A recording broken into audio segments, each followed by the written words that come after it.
We are back with the task force on the implementation of the pupil weighting factors report. It is still Wednesday, December 1st.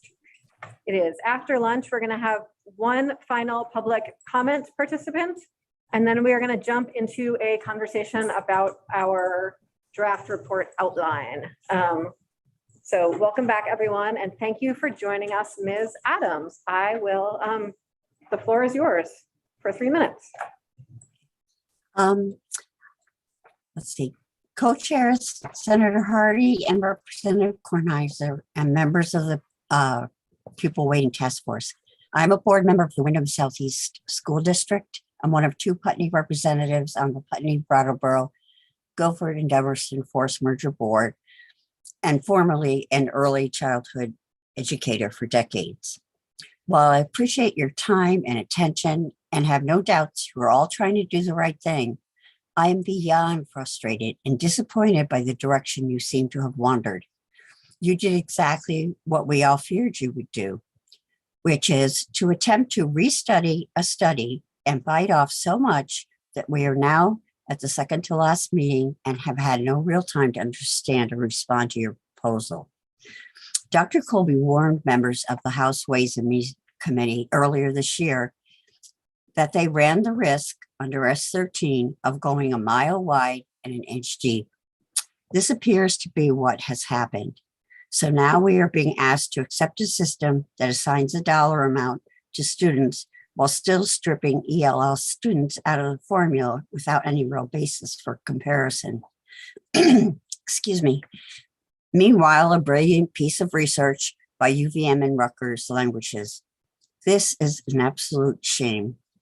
This time could have been used to create a thoughtful plan to roll in weights and impacts with an unprecedented amount of federal funds at our state right now to help ease this process.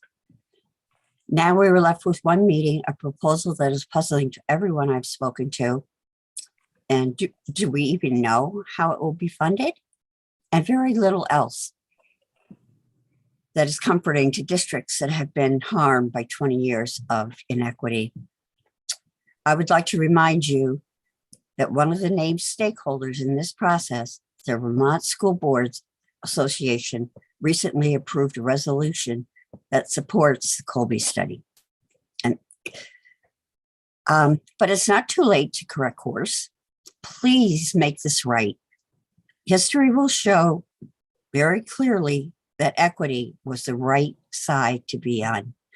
Correct the weights for poverty, rurality, small schools, and English language learners, and provide an updated simulation of B1 so that we can see how your policy assumptions stack up to our preferred scenario. I'd also like to add that Brattleboro is a very high poverty area. Putney and Deverston are not that far behind.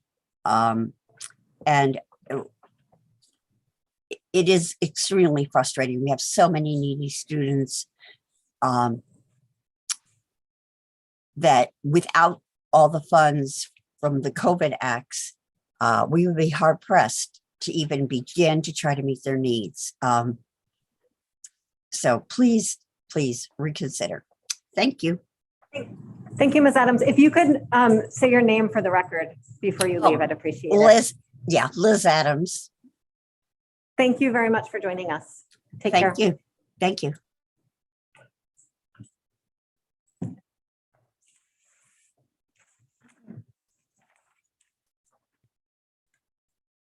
So, realizing we don't have Catherine back, who is our main task force report writer, excitingly enough, along with all of us and the sections we're drafting.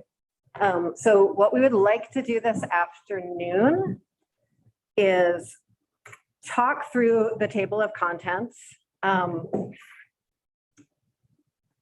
draft table of contents. The biggest part of this is really just an opportunity to have reminders about the journey we have been on together and the decisions that we've made thus far to make sure that we all actually remembered the decisions that we made thus far before we write them all down.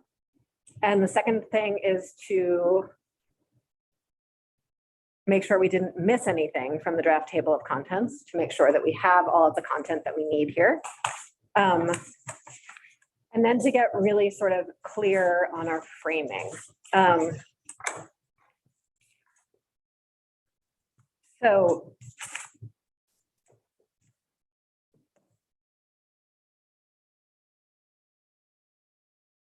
I think I'm just going to talk through the table of contents and we'll sort of have a conversation at each decision, at each agenda item. I mean, at each table of contents item. Does everyone have it pulled up from the web page? Okay. And some of these are littler things and some of these are bigger things and some of them are little things that lead to really big things. And so we'll try to bring that context to it as we go. Does that work for you? Yeah, I Okay. just wonder if I could say one thing, Sure. sort of in Yeah. response to some of the public comment about the B1 situation. Sure. Okay, so we heard several people make a suggestion that we rerun B1, and for anybody who's listening out there, we have done that, and I would refer you to the November 19th meeting.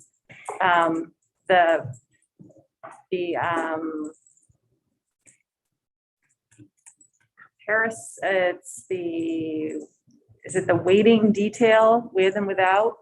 Brad, is that the one? Is that what it's called? I think so. Yes. So there is a table called weighting detail with and without English language learners. And this reruns the full package of revised weights from the October 28th memo from Dr. Colby and her team. You might recall that earlier in our conversations and our decision, we made some decisions, 2 decisions that we made that impacted the weights were to make all of the weights additive instead of a combination of additive and multiplicative. And then we decided to go with a broader measurement of poverty using the free and reduced price lunch measurement for poverty rather than the SNAP measurement for poverty. I know you all know this, but I think it's really important to try to reiterate this for anybody who might be listening.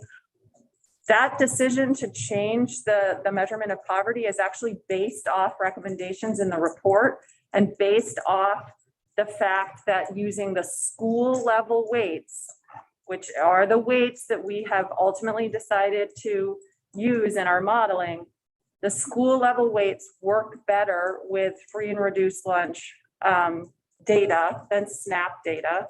And free and reduced lunch data is also a broader measurement of poverty. It increases the number of students captured by that measurement by quite a significant amount.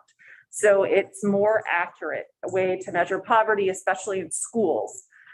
So we made the decision that we would want to use that measurement rather than the current law, which is SNAP, which is basically food stamps, because that is a less robust measurement of measuring student poverty.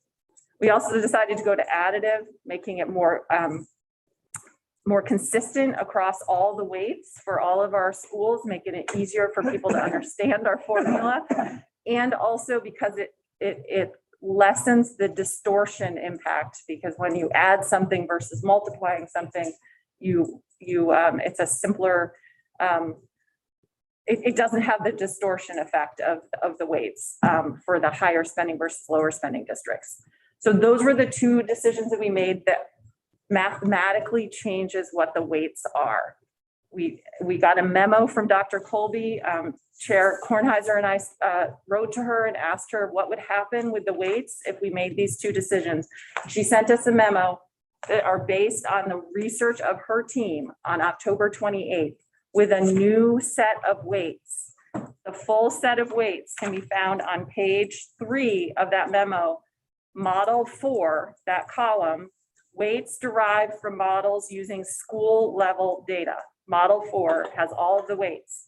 So if you go to our November 19th meeting and you look at the tables that were run by the Agency of Education, Brad James, they show the full model with these revised weights that were derived from Dr. Colby and her team, the same way the weights were derived in the original report, but with these two changes for the calculation of poverty and additive versus multiplicative. They are new weights for those reasons only, and they are still the same research. And so we've run the equivalent of B1 that people keep asking us to run with these new weights. So I just want to make that clear, and I'm hoping that anybody who is still confused can reach out to us for clarification, because that is what we have done. You can see the updated version of B1 on our website. And I just want to make sure I'm getting the right table though. It is. Brad, I'm sorry to put you on the spot, but That's right, because I had to look it up too. okay. Again, Brad James, Agency of Education. It is, if you look at all the handouts that have been done on the website, it's under November 19th, 2021. It's called Comparison of English Language Learners, and it has my name there. Okay, so thank you, Brad. That one you'll see there are two different sets of columns. One is with ELL categorical grant and no ELL weight, and one is with ELL weight of 2.49, which is the one that Professor Colby has in her October 28th memo, and no ELL categorical grant. That second one is the equivalent of an updated version of B1 from the report that people keep asking us to do.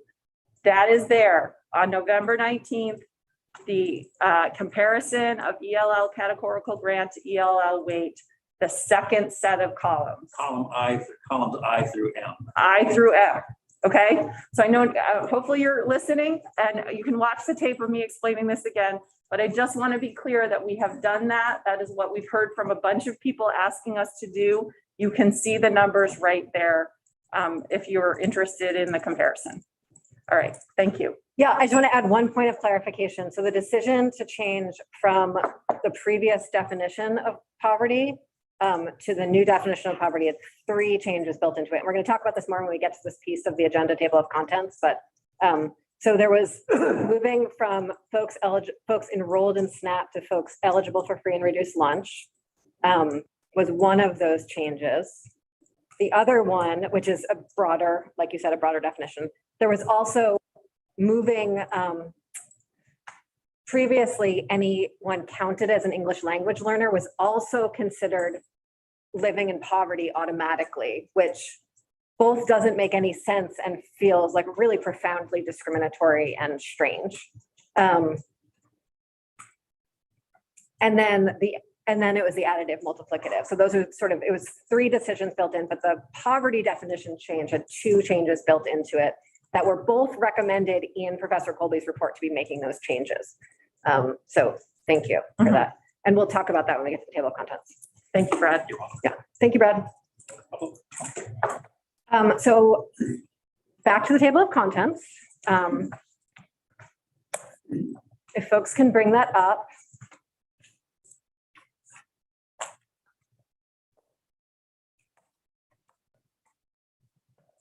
So the first piece in the table of contents is an executive summary.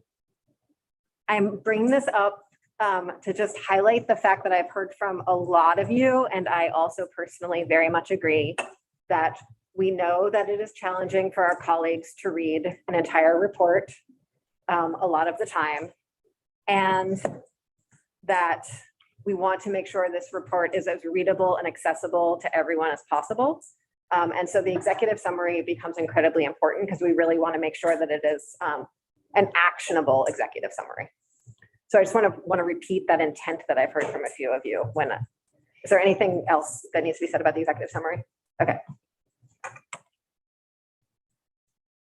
So items in the introduction. we had a sweeping conversation about what the definition of equity actually was. And I think all really enforced that we were each here because we were deeply concerned about equity for Vermont students. And then we're going to talk about why we're here and our enabling legislation, and that we reviewed many issues because of our enabling legislation, and sort of go through that, fairly straightforward. And that our recommendations are divided between some very much more specific recommendations. And then we have a whole bunch of stuff that we've gone through where we know that it deeply impacts the weights, but we are punting on that because they require further research. And we'll talk about those in a little bit. I'm going to just talk until someone signals me that I should stop talking. Okay. So, My hand. yes, thank you. Sure. At this point, is it just going to say, and there's some topics that merit further research, and then we'll get into all this later? Or are you going to list them? I don't know. What do you think? I think we should list them, Great, and I want to okay. make sure we're not missing any. Great. We're going to, those are down further at the bottom, so we will get to those. Great. Okay. Tony the Tiger, right there. Okay. I feel frazzled today for no reason having anything to do with, I don't know, maybe it's the weather. So bear with me, everyone, and thank you for doing this. Okay. Background. The intent around Act 60 that led us to the education funding system that we have today. What our current law is.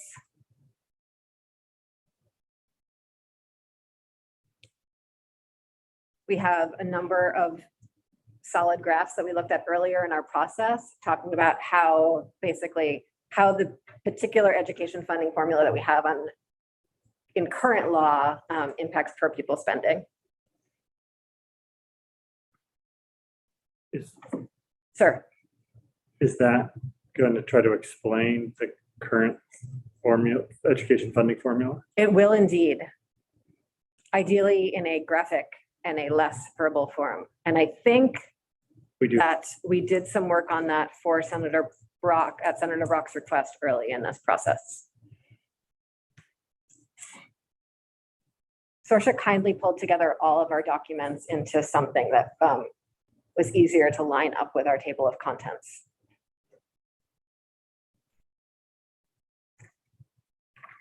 So two things that suggest that there's a role for changes to continue sort of down the equity path of Act 60, which is that Vermont has changed and that there were some pieces that were built into Act 60 that might have had some unintended consequences.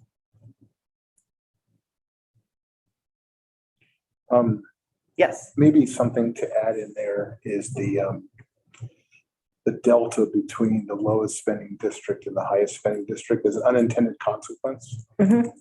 Just kind of weave that in there. So I think it's the largest in the nation, or almost the largest in the nation. I think there are a lot of different ways to model that. So yes.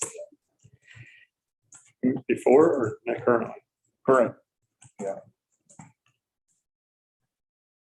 It was even worse before Act 60, but yeah, it's still bad. Okay. The setting for the Colby report, Colby et al. Report, I'll say, and that the team was asked a very specific question and they answered that very specific question.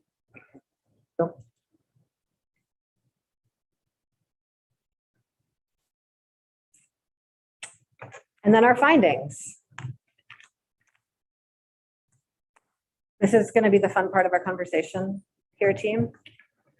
So we have the weighting that's in current law. And this is sort of, I'm going to offer this as a proposal of how to frame the report. We have the weighting that's in current law. We dug deep into the pros and cons of using weights at all.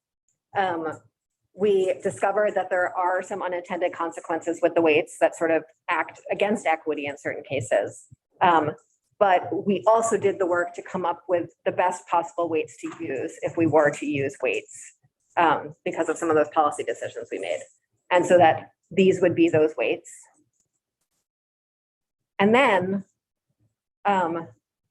thanks to Senator Perchlik's great question and Deb Brighton's. What?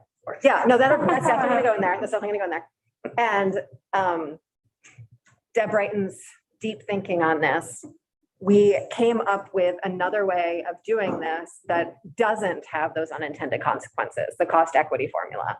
Can I stop for a second? Yeah. So as you're going down the outline of the table of contents here. I'm on 4B. What's that? I'm on 4B. So I want to just jump back up to A. Yeah. 3 I's, number 1. Mhm.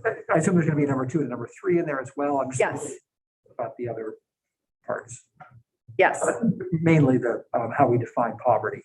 Mhm. Poverty. That's a little bit further down. Okay. Yeah.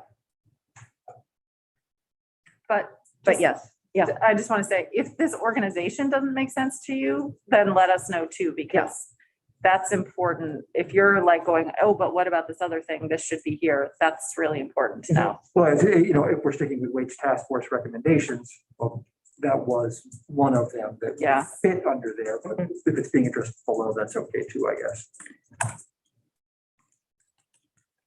Yeah, I see what you're saying. It could be confusing though. It could be confusing. I think both ways might work and might not. You could just say calculating poverty, parentheses, see below.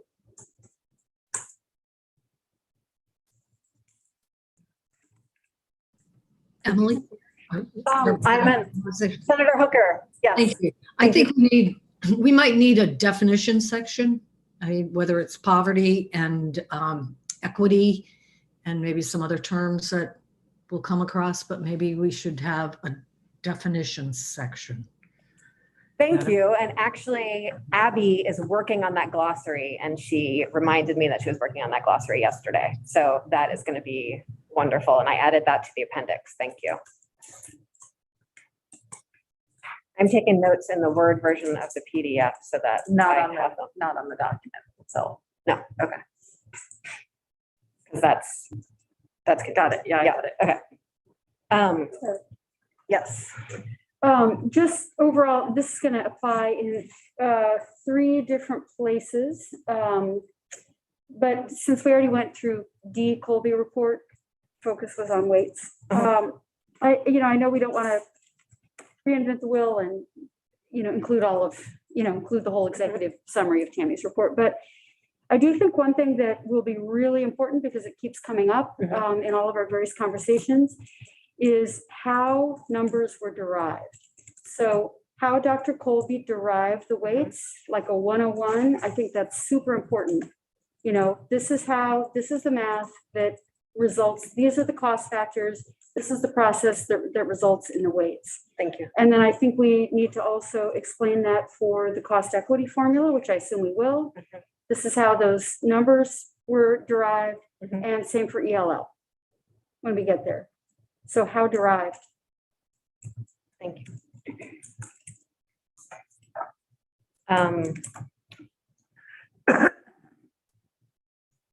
Okay. And then the other thing that I would actually add under the Colby report, section DI, or D1, however you say that, is that there were also policy decisions that were built in or recommended in the report, Yes. such as that move to free and reduced lunch. Okay. So I'm going to go back to this framing idea, which is essentially sort of that first half of the findings. That there are these challenges with the weights. If we are going to implement weights, these are the weights we would implement. We came up with this other thing that has a lot of promise for fixing the unintended consequences of the weights, but it requires a bit more modeling in order to complete it, and a bit more look at unintended consequences. And so we recommend that it's investigated further and these further questions are answered.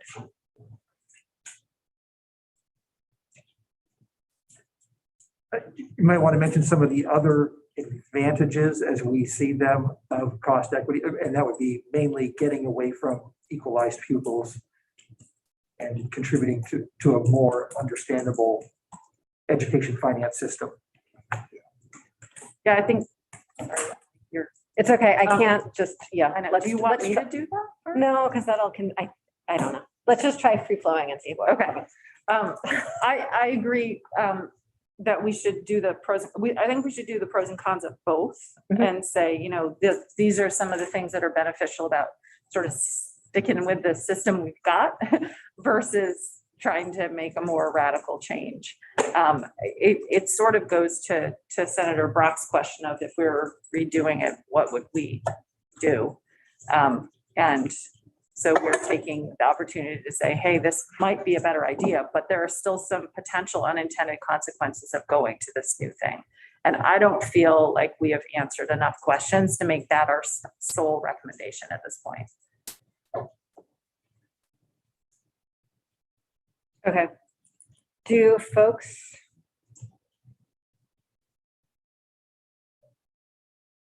Are there pros of cost equity that anyone else wants to say out loud right now? Or do you think that they've been said and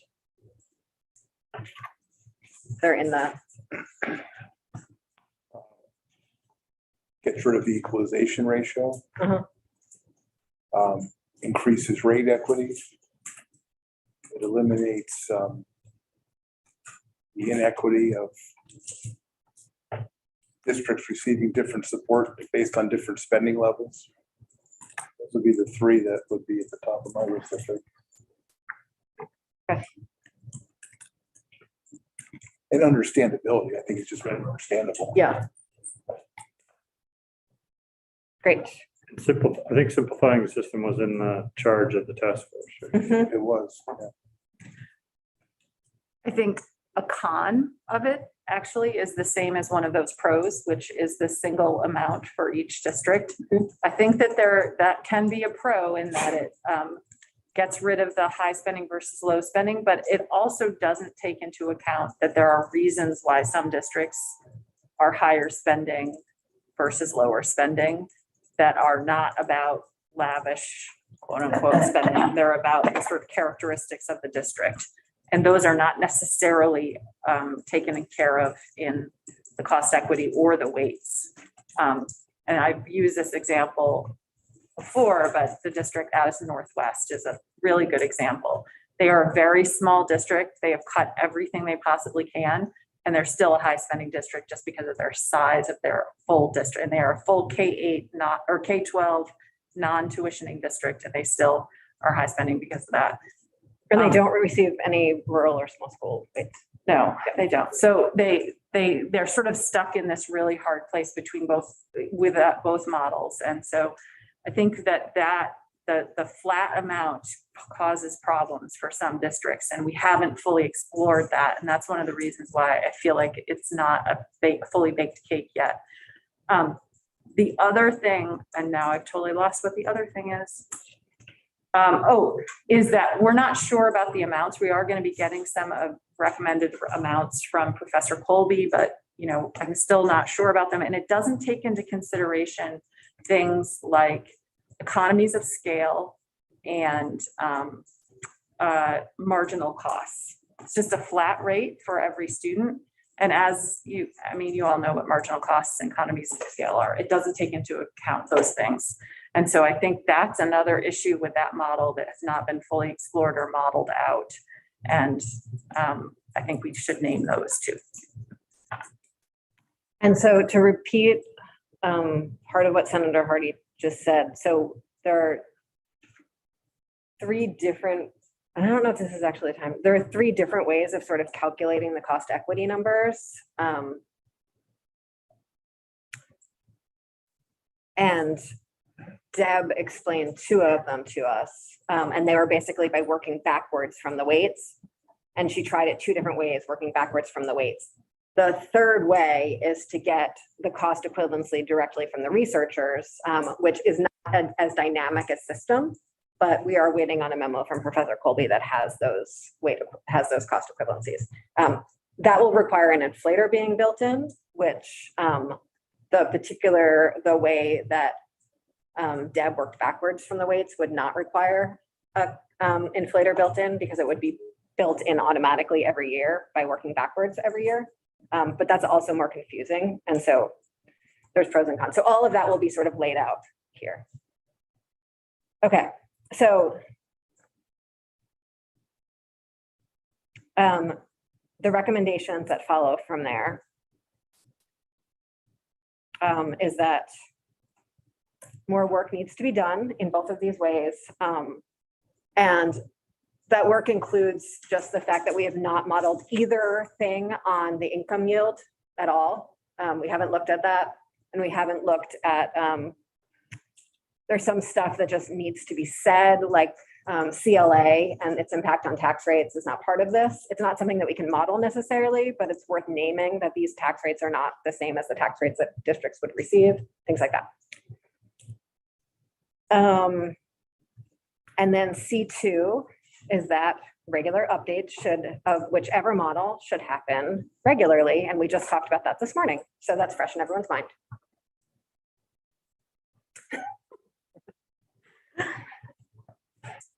I hope that was a laughing with and not a laughing at. That was a laughing with. Great. So measurement of poverty. We decided very early on in our work, after hearing testimony from some of the data folks at the Agency of Education and hearing from folks at Hunger Free Vermont, and I think some district level folks, school level folks,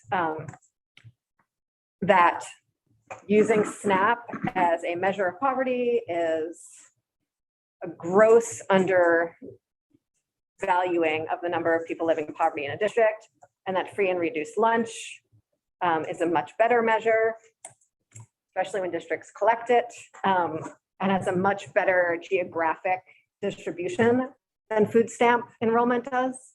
But a universal income declaration form would work even better. It is not immediately implementable though. And so free and reduced lunch is something that we talked about implementing immediately with a recommendation of rolling out a universal income form in the future, the way some districts have. And again, this is one of the decisions that led to us needing to get new weights from the team. Yes. And I was just going to say, let's make sure to emphasize how that impacted the weights, you know, that was kind of a key decision mile point, and that required the weights to be recalculated.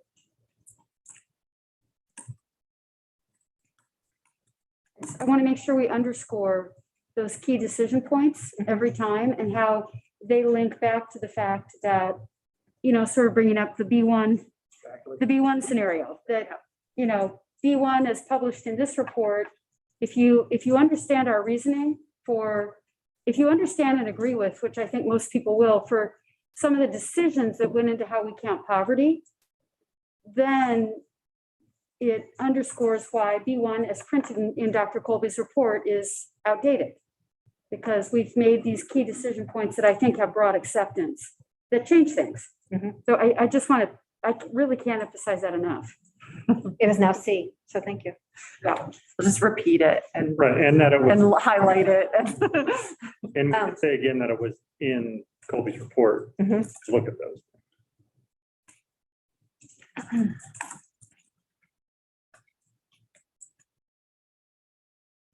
And then English language learners, we talked about what current law is and then what the task force recommendations are,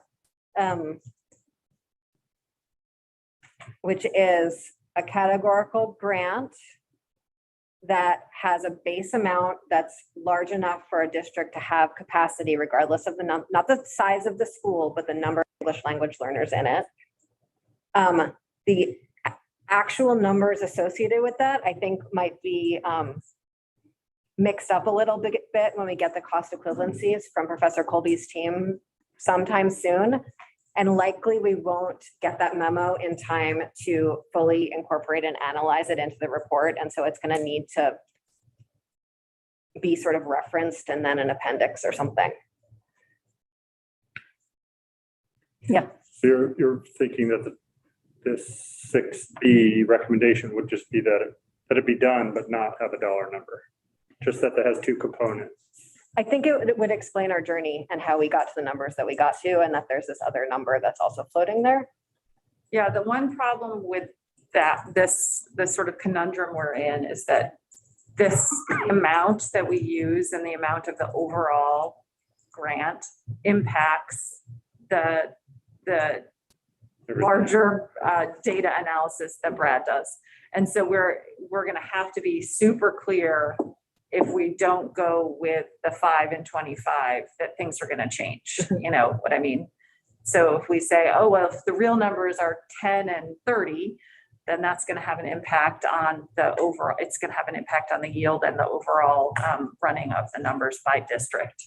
I feel like we can explain that, but I'm not, it's going to be one of those things like Kath that people are going to get confused about over and over and over again, no matter how many times we say it. But I think we'll have to have a lot of red flags around it. Unless somebody has better ideas. Cheryl. Senator Hooker, thank you. I don't know if it's a better Let's idea. jump right in. I've been concerned about categorical grants for ELL, and I'd go back to Emily, what you said about moving ELL out of poverty, because it seemed discriminatory to put them in there. I think that, putting ELL in categorical grants has the same effect of being discriminatory towards that group of kids. And I would hope that we would talk about and compare what the amounts are that would come to a student under a weight as opposed to under the grant. So, I guess there's more discussion that I think has to be done here and more finessing of this whole system. Just wanted to let that be known. Thanks. Thanks, Senator Hooker. I'm actually really interested in the categorical grant because I think it's actually a profound move towards equity, because it guarantees that districts, regardless of where they set their priorities, are still going to be required to focus funding on these particular students with these particular needs that we have a legal obligation to serve in this way. And so by making that a categorical grant, we're guaranteeing services to those students. But I hear what you're saying about the pulling them out also feeling discriminatory. And I think we can keep on talking. I mean, I don't know if we can keep on talking about it because we have to write the report. So I'm not sure what to do with that, but I hear what you say. Senator Representative James. Well, kind of following along on this, I was going to say, I can't remember whether we already said it above or whether we're going to say it here, but I thought it was really interesting. I think would be a great place to underscore that they're no longer being automatically added to the poverty count, which is, we've discussed that. I would love to see just a little bit of even one paragraph or a couple sentences of background, how that came to be in the first place, because I thought that testimony or the letter we received from George Cross was really interesting. That said, at the time, we really didn't have a way to quantify, what the cost of English language learners were. And so we made the decision, as I remember anyway, we made the decision to say that just like students in poverty, English language learners are at risk. And so we will include them in our at risk. I think that's useful information to include in our thing. And I think what I would also like to see, this is along the lines of what Senator Hooker said, was, if you make these A, B, and C, what I believe are sound decisions about how we count poverty, and you don't do ELL as a categorical thing, then this is what happens to the weights. Because the ELL students, the cost of educating them now is borne by a single weight. It's not spread across the poverty weight and the ELL weight. It all goes to one, and it becomes 24 or whatever it was. It was a very big number. And I think we need to get into that and just say, even if we're not recommending two alternatives here, but just say, assuming you accept A, B, and C decisions we've made about poverty, but you still want to look at weights for ELL, here's the context. It's going to be 24. We've run that number, go look at the table, and that's where that would fit in. So it provides a little bit of an alternative path for our colleagues. They understand that we thought about it and that it maybe still is a viable option, but the weight becomes something very different. Something else I would add is how grants, and I think this might be further on, I don't remember, is how grants impact the yield versus a weight impacting, or impacts a tax rate, how grants impact a tax rate in a way that's slightly different than how weights impact tax rates. Yeah. And I think it's important not to call them grants. Yes. Because in my granting world, the grants are very different, and I think people think of them as something you apply for. So I think it's important that we talk about it as systematic aid or whatever.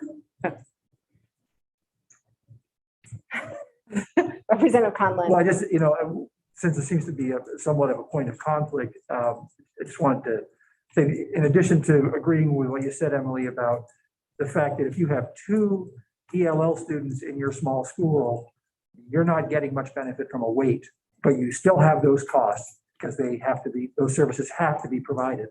It's a very specific, a little less vague or abstract concept than poverty. In addition to that, I was really struck when we had Brad show us the sort of concentration of weight that an ELL weight would have created in basically 2 schools, but really 1 county. It would have perhaps an undue but an adverse impact on the rest of how we separate or divide up the pie.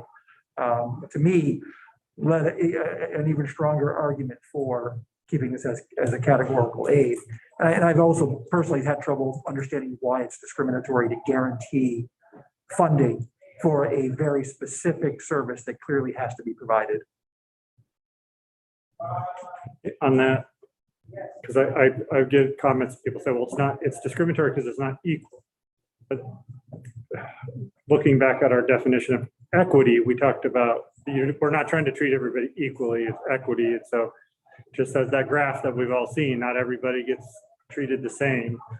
And so I agree. I think this is treating them equitably, which is different. And we're specifically treating them differently because it's a more equitable way to do it. There's also language from the national organization that came in and testified about this. I don't remember the name of it. Education Commission of the States. Thank you. I knew there was an E somewhere and then I know what the other letters were. There's about when a grant is appropriate or not appropriate. I think, you had your hand up.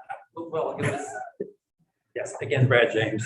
It was just in response to Senator First, like comment on calling them grants. I mean, and I understand exactly what you're saying. What many people think a grant is. In my world, it's not the same because my world. But I mean, we don't want to be in your. We have the general state support grant. We have transportation grants. We have small school grants. We have support grants. We have triple essential education grants, and none of those are applied for. Right. It's money that they're owed. It's just a term. So I understand what you're saying. Well, just because the small school grant was applied for. Yes, the new ones are. The old ones didn't used to be.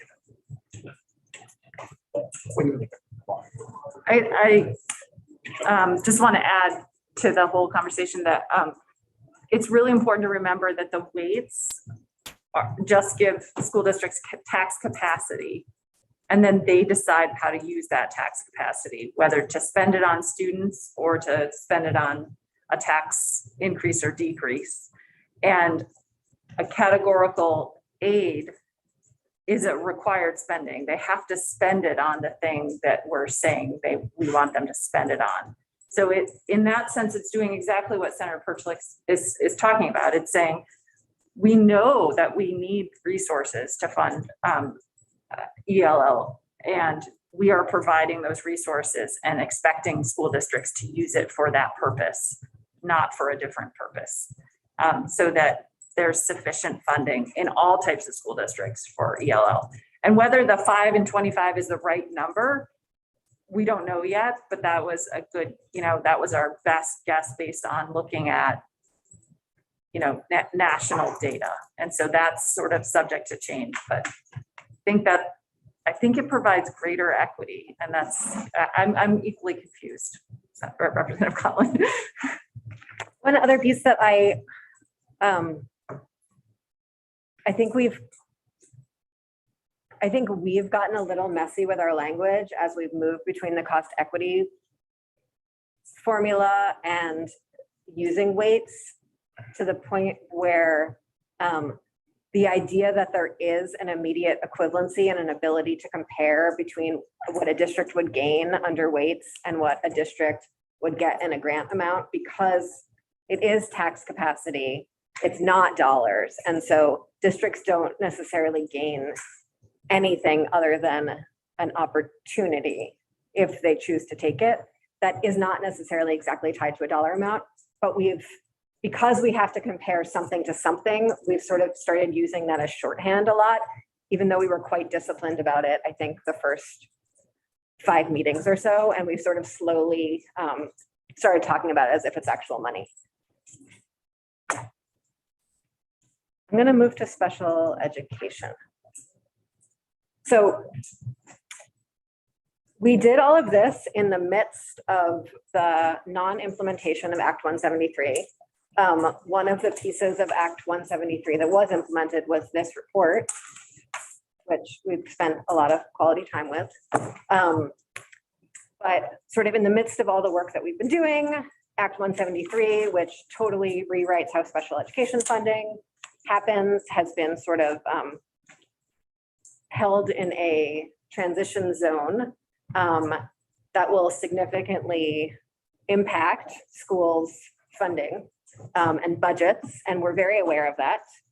However, this task force absolutely does not and did not have the capacity to understand cost drivers in special education. And I'm grateful that there was one enormous task that we said no to, but that in our preliminary work on this, we have understood that given the weights and the cost equity recommendations we are making, it does make sense to weight 173 payments for poverty, which is something we made that. We didn't make that decision? No, we Oh, okay. absolutely did not make Okay. that decision. Okay. Okay. So that's why I took it out of the draft, because we never made that. We just, Okay. what we decided was We're to just do not having an nothing, opinion. Okay, no recommendations, do Great. nothing. okay, Yeah, I hadn't heard about that. okay, Yeah. great. And the reason that 173 has been delayed has nothing to do with this report. No, It was, Yeah. and I was on the education committee, and Representative Conlon, it was not because, and Senator. I in no way meant to imply that Okay. 173 was not, I'm saying this is one of the things in what, this is actually a product of 173 and it happened, but what people call Act 173, which is the change in special education funding, has been postponed because of capacity around staff training and a bunch of stuff like that. And it's possible will be postponed further. So we are going to stay silent on the whole thing. We kick it to the education committees. Thank you for doing that work this year. I think the So- House Tax Committee, But I think the House Tax Committee should take it up. absolutely. Secondary pupils. This one's pretty straightforward, which is nice. We have current law that doesn't weight secondary pupils, and we have a recommendation to add a middle school weight, As recommended in the, as recommended in the report. And then Current law does weight Yeah. secondary students. So, Oh, but lower. right. a little Yes, different. thank you. Yeah. And is that, how does that recommendation play with the different options of the equity formula in the weight, or does it matter? That recommendation applies to both the weights and the cost equity formula. Just to do it different way? It It's just doesn't, but one- that's a good point, though. We would have to make that distinction that it's either a weight or a cost equity Dollar. amount. Yeah, There's 2 different dollar amounts in the formula. correct. Yeah, and two different weights. Wouldn't necessarily be a weight or provide funding or Correct. an equity payment. So for both weights and cost equity payments, we would have one weight for middle school and one weight for high school. And for cost equity payments, we would have one payment for middle school and one payment for high school. Is that a clean way to summarize that? Okay, great. Small schools and population density. There's current law, which is super duper confusing, and I'm not going to summarize it at all or even try to. What I will say instead is that the task force recommendations included weights or cost equity formula that would have weights or payments for both sparsity, and if a district has sparsity, then a small school in that district also gets a small school payment or weight, as recommended in the report. There are a bunch of thresholds of sparsity recommended in the memo, actually, I'll say, rather than the report. And we are recommending those. And we are recommending a transition on the merger support and the small schools grants that we described as it had a really funny name. Small hybrid, I The think. small hybrid hybrid. something. At the Prius. It's Catherine's plan. Yes, Yeah. Right. Oh, the small. The small hybrid. The small hybrid plan, yes. And that's something we talked about last meeting? Yeah. Okay, great. But it's a slow transition away from small schools and merger support grants in whatever form we want to call them. Okay, I don't know that it was a transition away from merger support grants. Those were permanent. And Right, the it would- legislature did away with them, but okay. And that was the hybrid part. yeah. Right, and then if you can't get both. Yes, There, am I just on that, but there wasn't a need to, like with the drastic changes in costs or tax rates. There wasn't a need to transition over time to lessen the impact. It was just a transition. I honestly don't remember what the small hybrid was. I just remember that we agreed on it. Yeah. The small schools part of it was there was no transition. It was Right. like you get the weights or you get but then we Right. don't have small schools grants in Right. in the small hybrid. But it wasn't the transition was one time. It was like, There was no transition. I don't know what, I think maybe Representative Kornheiser is. or maybe I just heard transition and thought it was multiple years, but it's not. multiple. Yeah, it's not. Okay. And we have that written up on Yes. our website from last week.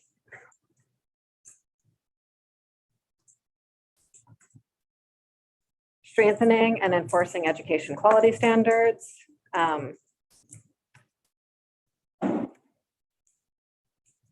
Our current law, which has been repeated to us recently regarding Brigham findings and as well as local control, leads us to a situation where we've spent an enormous amount of time talking about education equity over the last however many months we've been doing this, but the mechanisms for enforcing that equity are really outside of our hands. And so we are recommending that there is increased work on education quality standards and increased capacity for support around education quality standards. Yes. That reminds me, because I think we were in this area and also in ELL, Mhm. we were going to make recommendations about increased staffing at AOE Yes. so that they can do the education quality standard review. And we actually heard some really nice public comment about that earlier today. And then also in ELL, as more districts have ELL students, they need more support from AOE. So I thought when we first talked about this in terms of EQS, that we had talked about basically throwing it to the committees of jurisdiction to tackle this To issue. solve it. Yeah. We're all going to have so much good work this year to do. Okay, then transition from current law.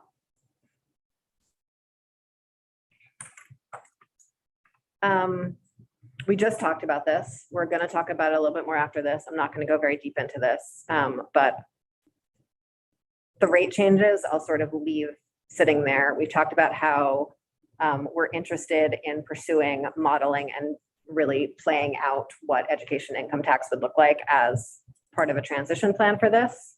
But again, sort of beyond our time and scope. We recommend that we're suspending the excess spending threshold until the implementation is completed, and that there's further modeling and caveats needed, of which I have a list that I can read to people if they're interested in it, but it's like little details. You say rate changes, you mean like a table of showing them, or what do you mean? For rate changes, it's mostly like all the things that we were talking about this morning and what we're going to talk about this afternoon. I think that's just sort of a stand-in for the actual, what we call the transition. Okay.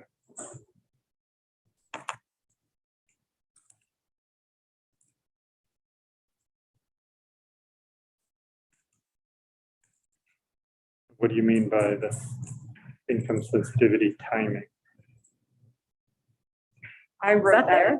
Yeah, it is. And Oh. this was and we haven't had this conversation yet, but it's about, so for the taxpayers that qualify for paying on income rather than paying on property, under current law, there's a lag so that if there's a change, they pay on the price. And I'm going to ask Brad to explain this. Do you want to come up? Because I'm going to get it wrong. And this is something we were thinking we could maybe help with.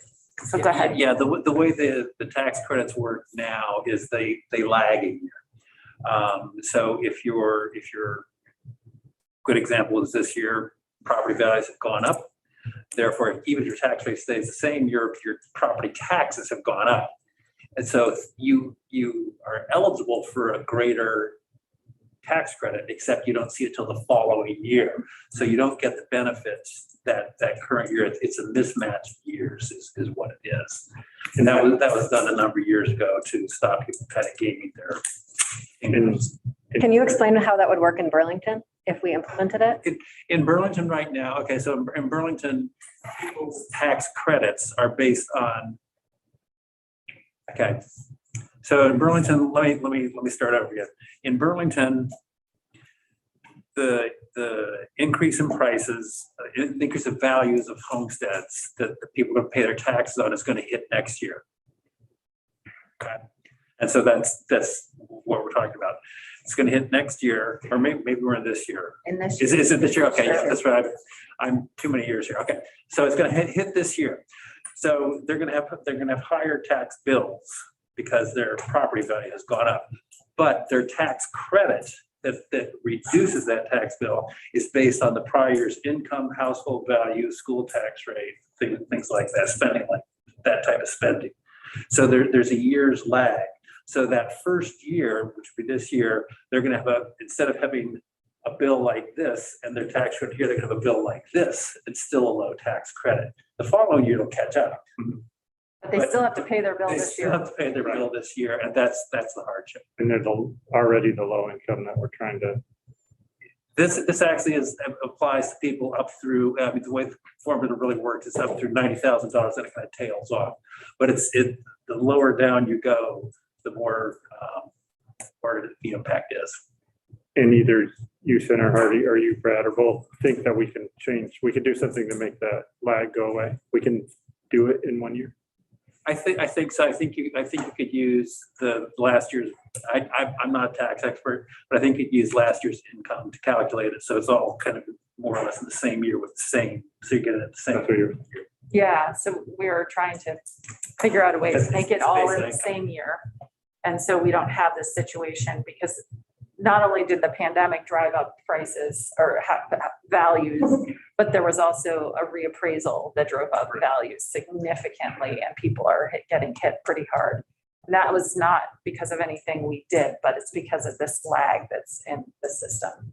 I just wonder if we would want to put that in a different part of the report as like here's other things that we discovered that we want to work on, because it doesn't seem related to it sort of is related because it just impacts their education tax, but it's not related to the discussions around equity so much. So I wonder if we have a different part of the report where we're like, if we have a recommendation on the tax, on the income tax, that's a separate area. Maybe we'd want to put the sensitivity timing there, just an idea. I would I think it does deeply impact equity of taxpayers because it's basically the thing built into our system to make sure people can afford their taxes. Right. And it has that big, it has that big lag in it. I guess the reappraisal is sort of outside of what we're doing.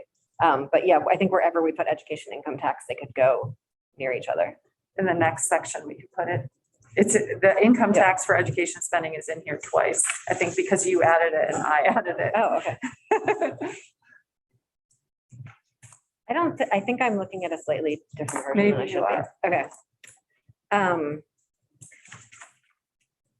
So other issues, is there any other transition pieces that I am somehow missing on that outline? Okay. Other issues to address with further review. These are all the things that we said make a really big difference and we're not touching. So Yeah. but that's not what my, Oh, okay. Sorry. Yeah, you're looking at, you didn't get my updated edits. You're looking at the version that did have. Open up the new, open it up. I'm working on a Word version so I can take. Yeah, notes so into it should say draft across it. Yep, that's.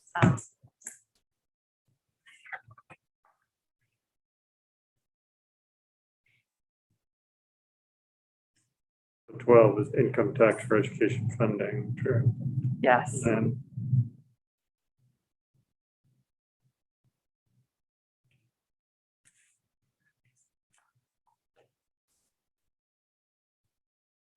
Oh, okay. Yeah, Yep. I sent that to Sorsha to post. So Yeah, that's the I know. version that's on. I knew that. I just thought I had that version that you had sent to Sorsha to post. Okay.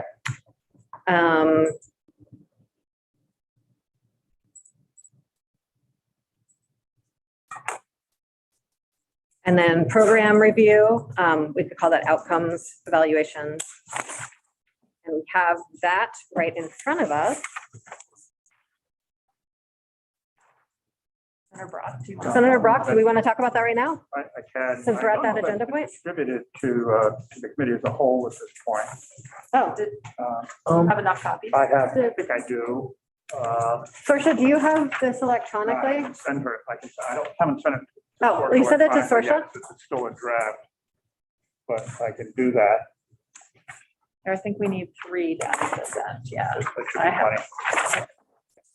I'll send that to Sorsha momentarily. Sorry, they're not throwing very well, Scott. Senator Hooker, stay tuned. This, essentially, we discussed this before, of having a mechanism to go back when this is over at some point in time and determine whether or not what we've done accomplished the objectives. And again, I haven't seen that list of goals yet for the study, for the work that we're doing as a whole. But those should be enumerated, and we should have a mechanism to go back and determine whether or not we've achieved it. I've put in here the notion of doing that look back at approximately 3 years, but that look back and the availability of it should be set for whatever body we choose to reevaluate, so that they have that as part of their work and indeed as the basis of their work. And the tool that I'm suggesting being used is what's called a performance audit. And a performance audit is a form of audit that is specified to be conducted under generally accepted government accounting standards. And there's a very long list and set of guidelines as to how to go about doing an audit like that, including a fair amount of audit planning and definition in terms of what needs to be done. I've spoken with the auditor of accounts, and I've got their concurrence that they are willing to do an audit of this type and of this kind. Doing a performance audit, in this particular case, basically focused on program performance and results. And there needs to be some additional definition of what that is. But doing performance auditing really covers four kinds of things. Performance results is the first. The second is internal control evaluation. The third is compliance audit results. And then the last are prospective audit items that are possible for consideration and action. And in this case, we want to know if what it is that we've asked to be done in terms of what our goals are, were in fact accomplished at some point in time. And to again, go back and look at if among our audit objectives, for example, is that we have equitable treatment of English language learners so that their needs are met. Well, they either were met or they weren't. If you have situations in which you have English language learners in which there's a cost for English language learning and there was no money spent by a district to provide it, that would be something that probably ought to be flagged. Or if there were great disparities between the resources allocated for English language learners in one area as opposed to another, that would also be something we would want to, I think, know about. We also want to determine whether there was appropriate value obtained based on the cost that we're spending to do this. We want to know whether or not there are alternative methods that could have been used that would have accomplished the same results. And typically, a performance audit looks at things like that. I've left, though, this very vague because I've left it to the auditor to determine what to audit. There are specific things we want to know in terms of results.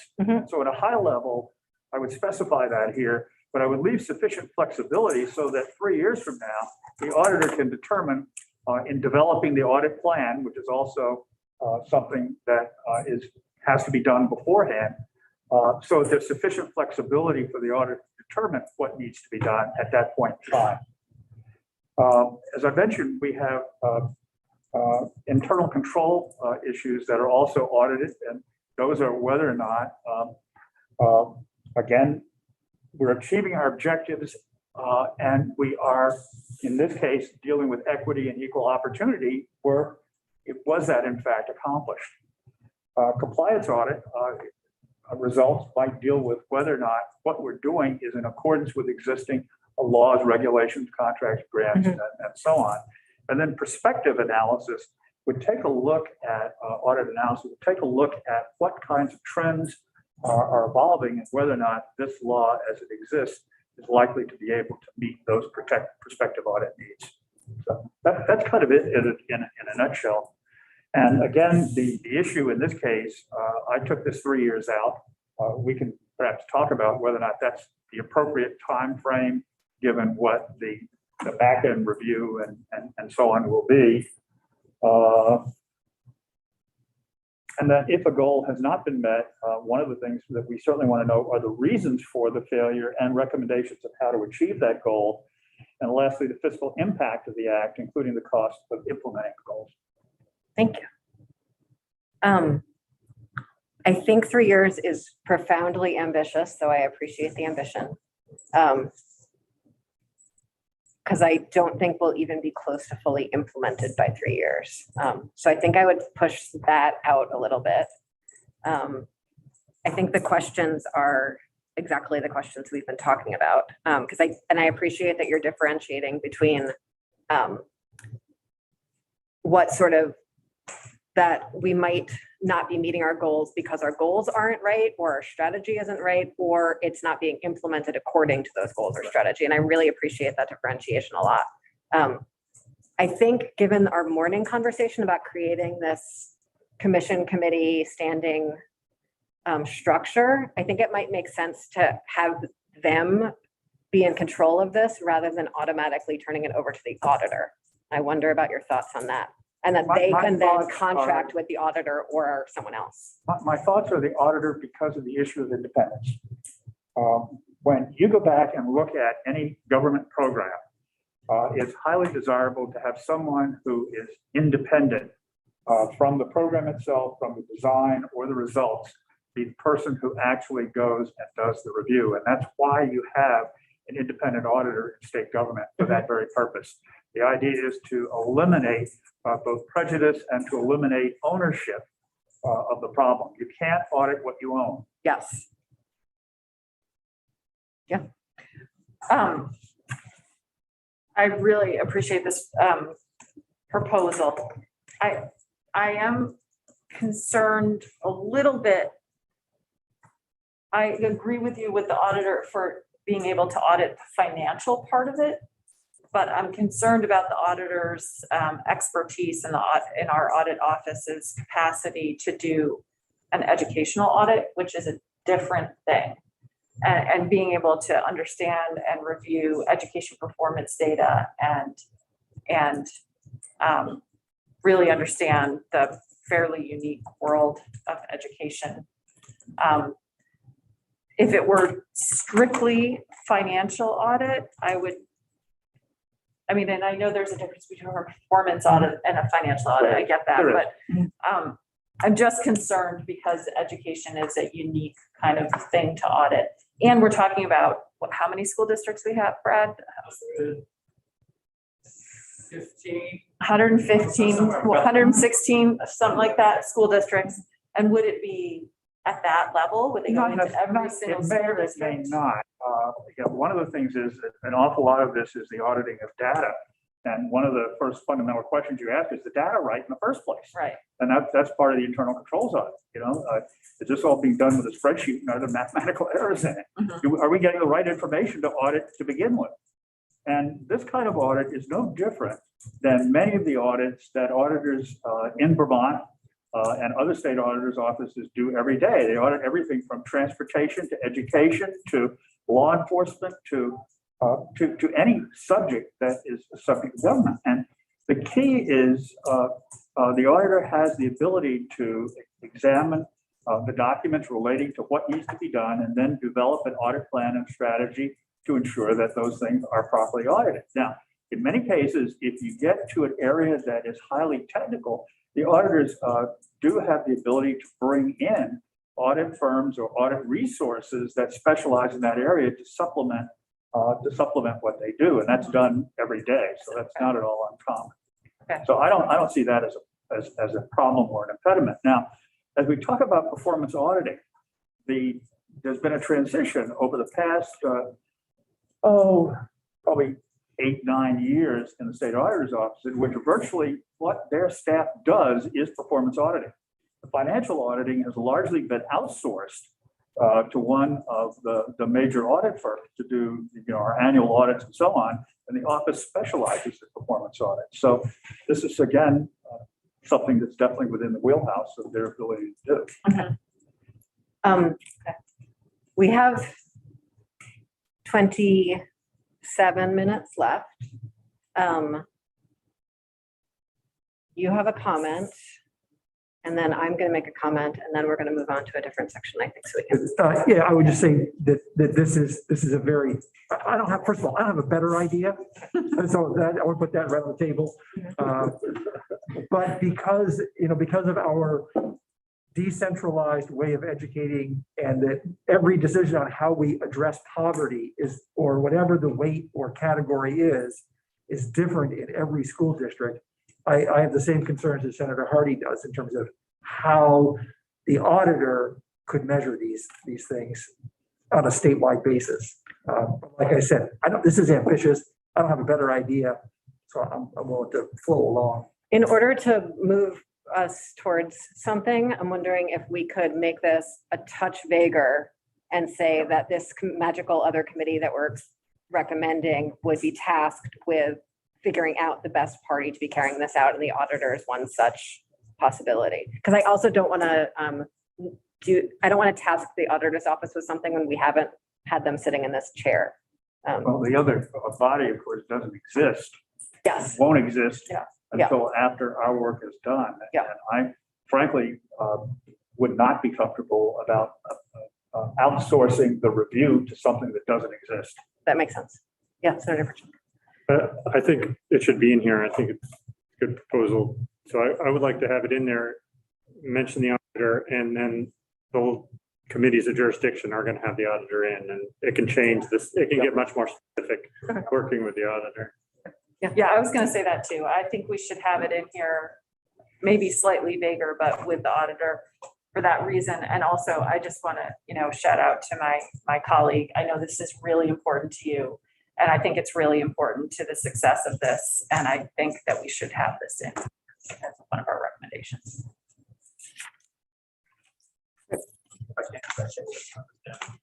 What? You want the screen, the shape? No, it's fine. It's actually sort of lovely to have the world entering the room a little bit. Thank you. Yeah, right. Maybe this means my drive home will be icy. I don't know. Okay, any other thoughts on this? Okay, great. I'll email it, but I'll also expand it. Okay, great. Okay, great. Right now. Thank you.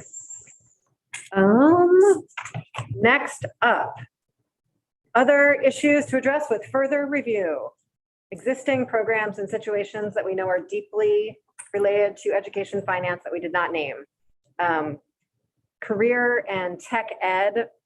There was a report that came out at some point recently on this that I certainly have not had time to read. We are recommending that this is further examined, and my understanding is that that's already sort of in motion.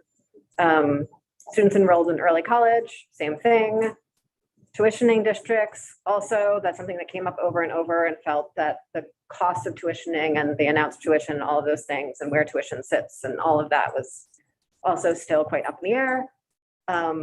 Early childhood education and pre-K, and the fact that we have a huge financing study in legislation to launch next summer related to this is enough effort that's going to be put into that. And school construction is expensive, and we haven't funded in a while. And that's a driver of cost. And there's a big study going on with that too. Yes. Possible new programs that we named that require further exploration is students with adverse childhood experiences and gifted and talented students. Would love if the committees would have a conversation about what it would mean to support those students in a more direct way. Support districts to fund things for those students in a more direct way. So I know in Tammy Colby's recommendations was definitely some discussion about categorical aid for trauma and adverse childhood experience. I don't remember, but correct me if I'm wrong, anything about gifted and talented programs, and nor have we discussed gifted and talented I programs. don't remember doing that either, honestly. We didn't discuss it. I don't know. I think the reason it's in here is because other states do have programs related to gifted. We're one of the very few states in the whole country that doesn't have a program specifically for gifted and talented, or a wait, or a grant or something. So maybe that's why I got in here. I don't know. Yeah, I guess we haven't Didn't discuss it. So be silent on it, if you ask me. I think that's fair because we haven't discussed it. I don't remember ever talking about it. I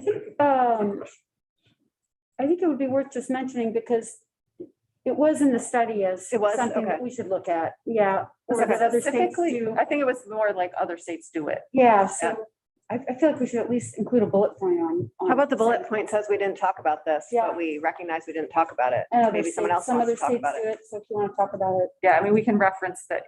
It's part of the Education Commission of the state's 50-state comparison. That's why it's in Colby's report, because she uses that. Are you comfortable mentioning that we didn't talk about it?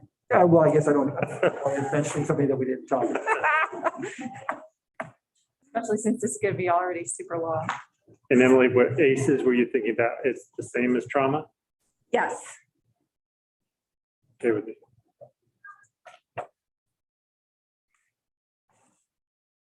Okay. Conclusion and steps. I'm not going to talk about that. It's a conclusion and next steps. And then super excited about all the appendixes, or appendices, I believe is the proper way to pluralize the word appendix. Yep. And really want, one, to include hyperlinks in this for the electronic version, and two, to make sure that colleagues who want to dive deep have the resources in front of them to dive deep, but the report is readable enough that those who don't want that don't have to wade through it to get to their content. Hence the appendices. And so these are what is listed here is what is sort of on the table so far. Basically how all this stuff works, how the proposals impact spending, our tables, some more of our tables and graphs that we've shared on what the implementation would look like for weights or cost equity. A little more on the history of education funding in Vermont than we have time to go into, but I think is really a deep context that's useful for some people. Our simulations that we've done, as I said, and then the glossary, which I think is everyone's favorite part of the whole report. If anyone comes up with an appendix between now and 3 days from now, say so. If it's more than 3 days from now, don't say so. I'm mostly kidding. Any other thoughts? Is there anything we're missing?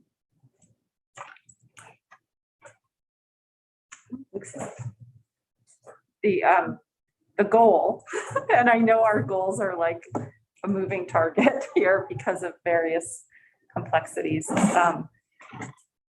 is to have a draft, a full draft, mind you, capital DRAFT, by late Tuesday or early Wednesday of next week.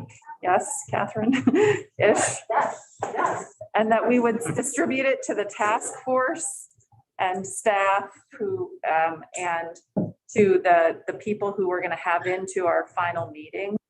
And our final meeting is next Friday, or a week from this coming Friday.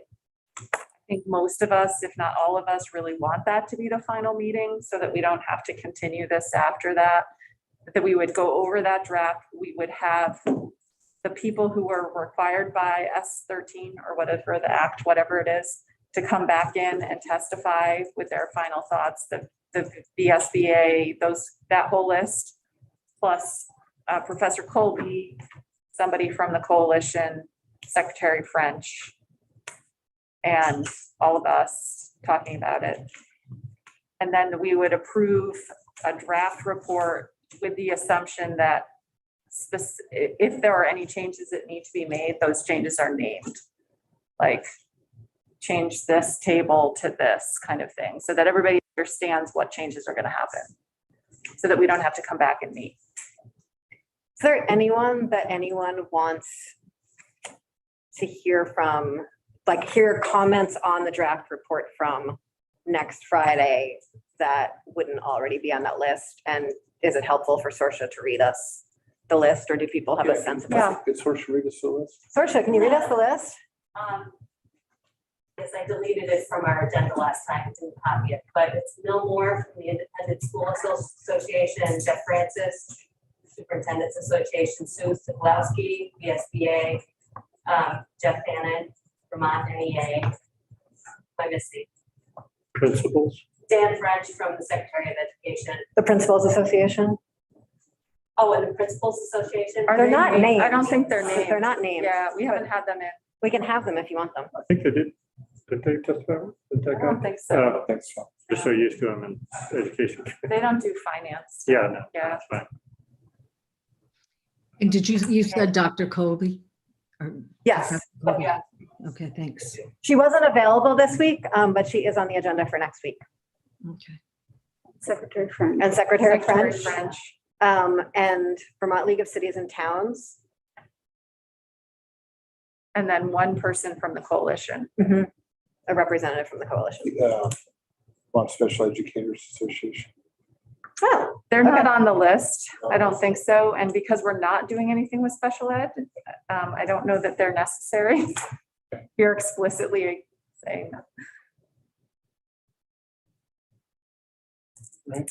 And we would have them like 10 minutes each, 15 if most, because we have to get through it all. So 10 minutes and then our discussion. And So you're communicating with them that they're expecting the draft next Tuesday or Wednesday, comment on by Friday. yeah. And they're all very much, I mean, I spoke to all of them and apologized to not have it for this week and, told them that we would have it in time for them to read and share with their members. I'm curious about the logistics. Who's handling the bulk of we all did it'll be you, Catherine. Shall we clap for her? Right. Advanced clapping. And I assume that obviously you have access to any of us if you want to bounce any section off or.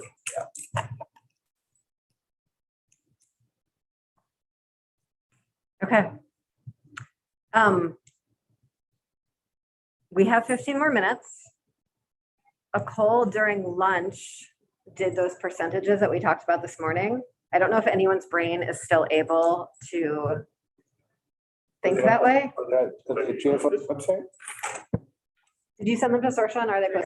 Yep. Refresh, everybody. Okay, Okay, all right, sure. okay. We asked them to do the work, so.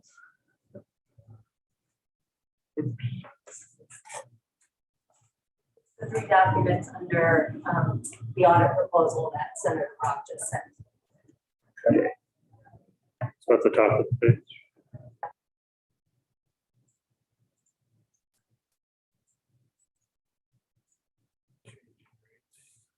Oh, I like these titles better already, Nicole. Thank you. So, supporting documents. Okay, I And guess it's the I first 3 under the. audit. Refresh. just hope, yeah. I don't- Oh, you gotta click on the meeting. Here, click on that. Okay, got it. Yeah, these are great. Thank you. Cost estimate. Yeah, Wow. it's pretty interesting, the difference. Mhm. And I wouldn't be able to, well, I guess we tried to explain it earlier today about the why the difference would be so much.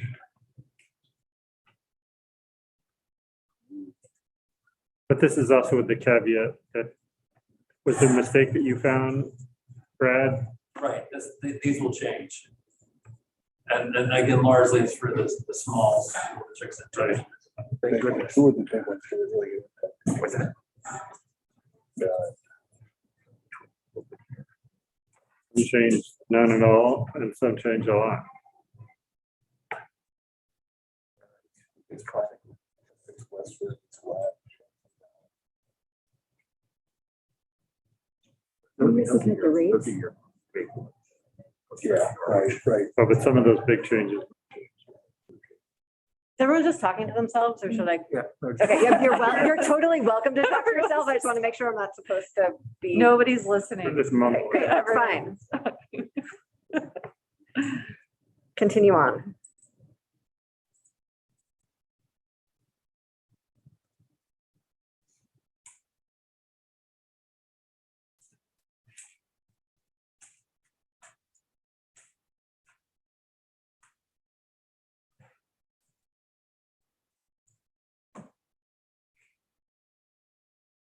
I don't suppose there's any way to get this on one.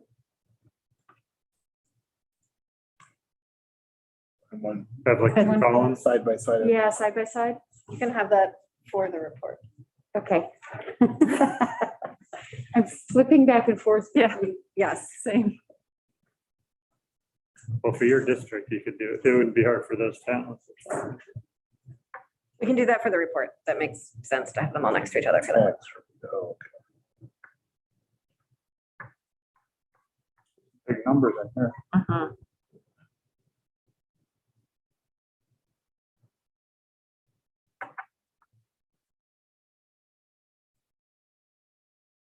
Remember, some of the spikiest bits are going to disappear when Brad fixes something.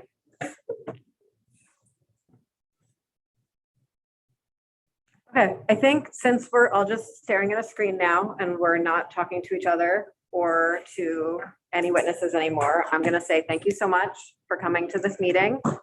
Thank you, Cole, for all your help today. Thank you, Catherine and Brad, for all your help today. Thank you, Sorsha, for all your help today.